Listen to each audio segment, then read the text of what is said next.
Hello, Pagan Pages readers. Robin Fennelly here with another book review for you. This month, I'm reviewing the book of Altars and Sacred Spaces, How to Create Magical Spaces in Your Home for Ritual and Intention. And this title is by Anjou Kiernan. It is a beautiful hardcover book that has these wonderful illustrations in it, everything that you would expect to find in a book about altars.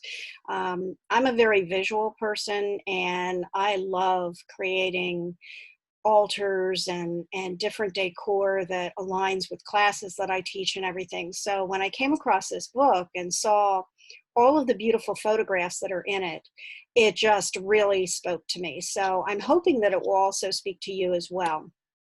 I'm going to share my screen now with you and show you a little bit of what is contained in the book and how we can use it for our magical practice.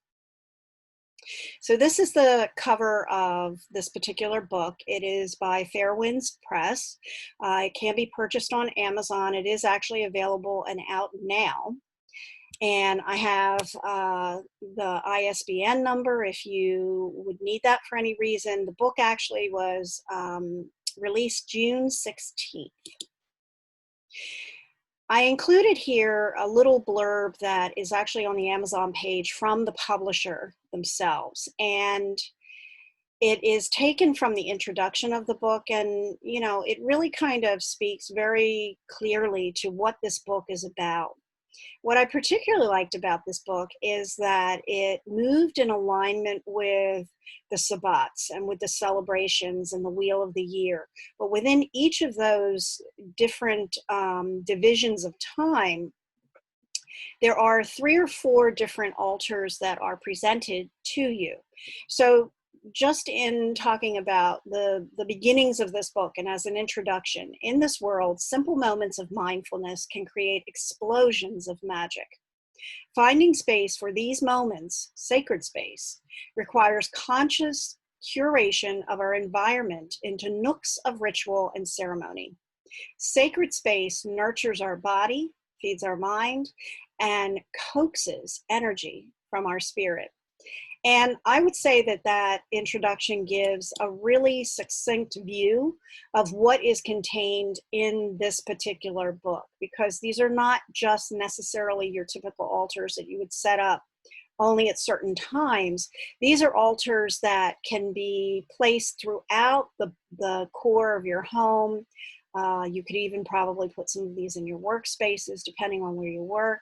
So these are different altars and ways of creating space in spaces that you may not normally think of as being sacred space or something that would be conducive to that. In addition to that blurb from the publisher and extract from the book, I pulled out these 2 images as well. So the healing altar that you see here is one that is placed in the book. It's about calling forth the healing powers of the sun.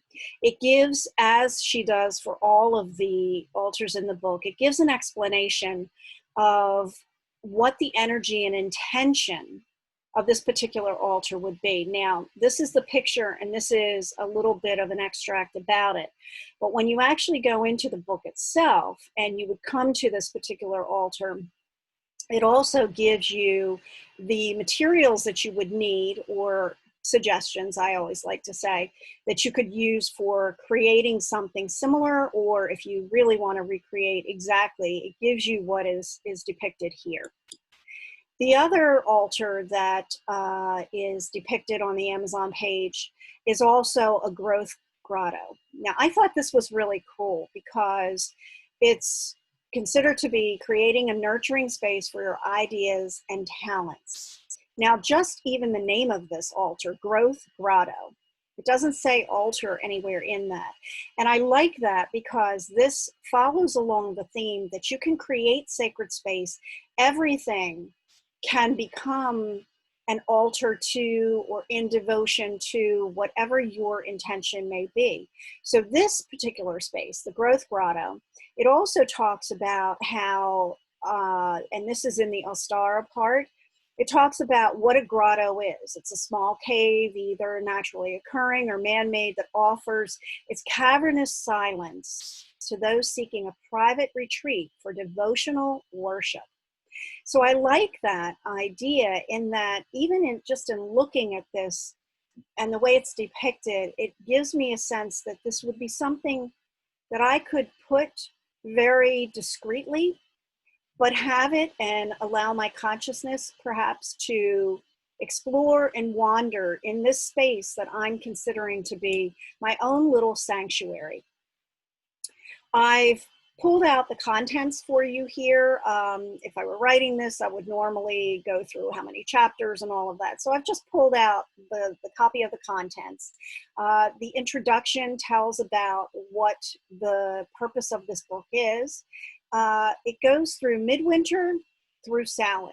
And as you can see, just in looking at the contents, as I said, for each of them, each of these particular seasons, celebrations, whatever way you wish to look at them, there are a few different altars that you can use and set up and work with to carry the energy of whatever that particular season is throughout the duration of it. So you could actually use all of these altars as segues, chains, one to the other, as you're moving around the wheel of the year. Each chapter begins with the lore of whatever the Sabbat or celebration is, a little bit about the history of it, how it may have been celebrated in ancient times. There's also a section that contains correspondences, magical correspondences, for each of these sabbats, and what would be the common things and common themes that you might use.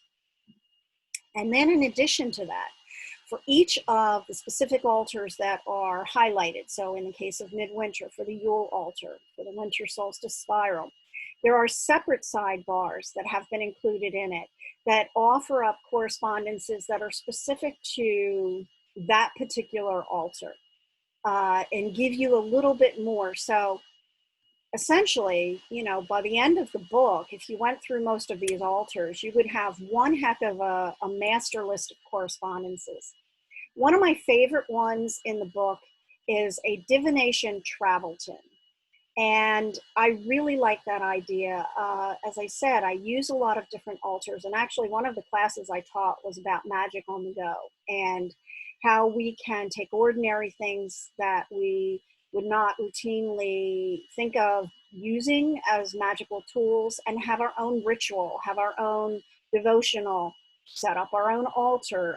Shoebox altars are one of the things that I had talked about. So this Divination Travel Tin, which was, and appropriately so, in the Samhain section, I thought was just absolutely adorable, and it really spoke to me. And essentially, you're guided to use a small tin, as you can see here, something that has a lid on it. There are herbs in there that serve as the bedding for it, or you could even use sprigs of the herbs themselves. You might want to include a pendulum in there as part of your divination tool. There's a rune in there, so if you have a few runes, small ones, depending on the size of the tin, and one of the things that I had suggested in the class that I taught, AC Moore and Michaels have these wonderful little wooden boxes that are not too large, but also not so small either.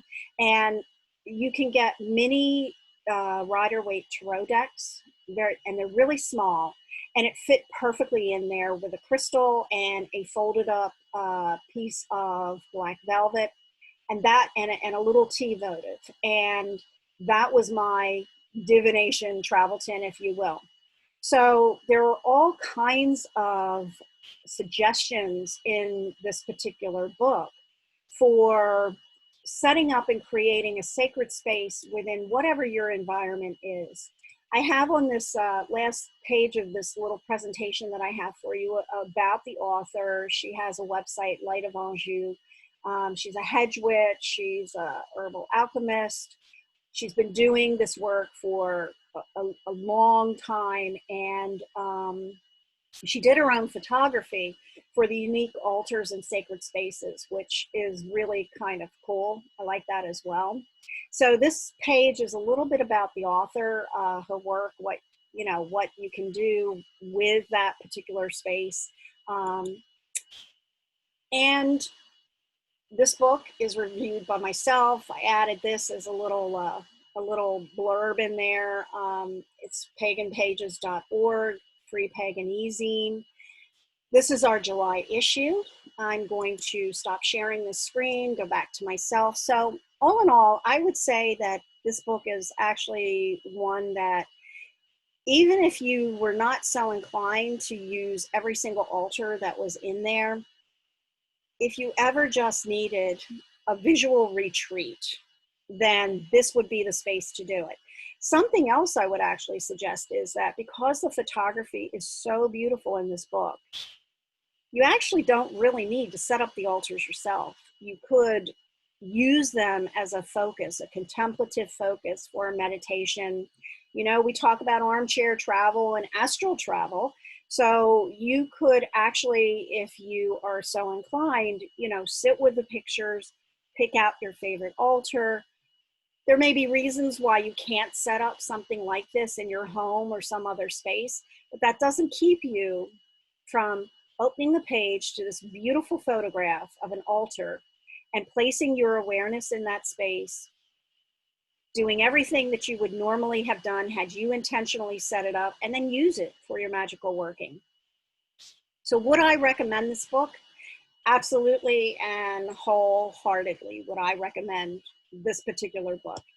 So until next time, I hope you enjoyed this review. I'm also going to be doing another video of my magical arts column this month as well. We're just exploring these.